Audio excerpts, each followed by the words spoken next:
5年后的小五有多美，才会把唐三都看吃了。欢迎来到星岛大森林。突然，一个温柔的声音从前方传来，令走在最前面的鬼斗罗快速地停下脚步。听到这个声音，哪怕是在一直掩饰自己，唐三的身体也不禁颤抖了一下。5年了，5年过去了，他终于又听到这个动人的声音了。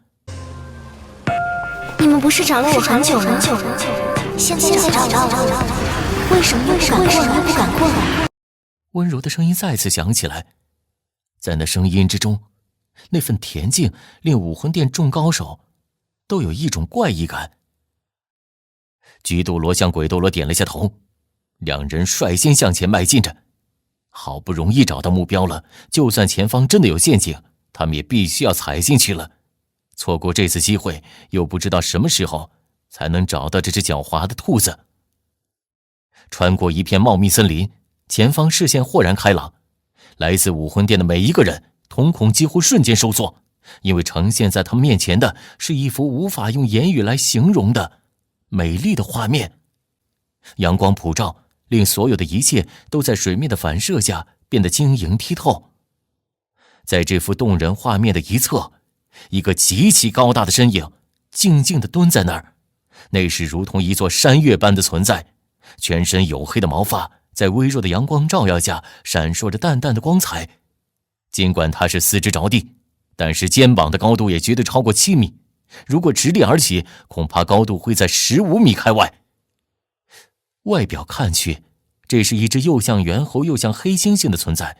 这个大家伙身体实在太雄壮了，雄壮到不可思议的程度，整个身体就像是力与美的结合。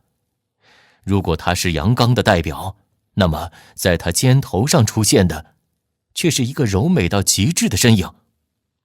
白色连衣裙覆盖到脚面，宛如精灵般精致的容颜无法找到半分瑕疵。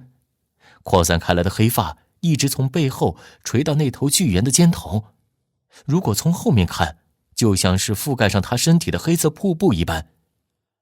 每一根发丝看起来都是那么的柔顺，整个人就像是钟灵天下之秀。她的美并不只是发自自身，也与周围的环境融为一体。这一刻，哪怕是自认角色的胡列娜都有一种自惭形秽的感觉。唐三的眼睛早就已经睁开了，此时此刻，他的眼神已经痴了。5年过去，小五更美了，她长高了少许，也丰满了少许，身上那份青涩已经完全化为绝美的黛颜，一双柔光闪烁的大眼睛俯视着湖对面的武魂殿一行人，仿佛周围的一切都是以她为中心。现在的她就像是已经化身为森林女神一般，静静地站在那无比雄壮的泰坦巨猿肩头。感谢支持。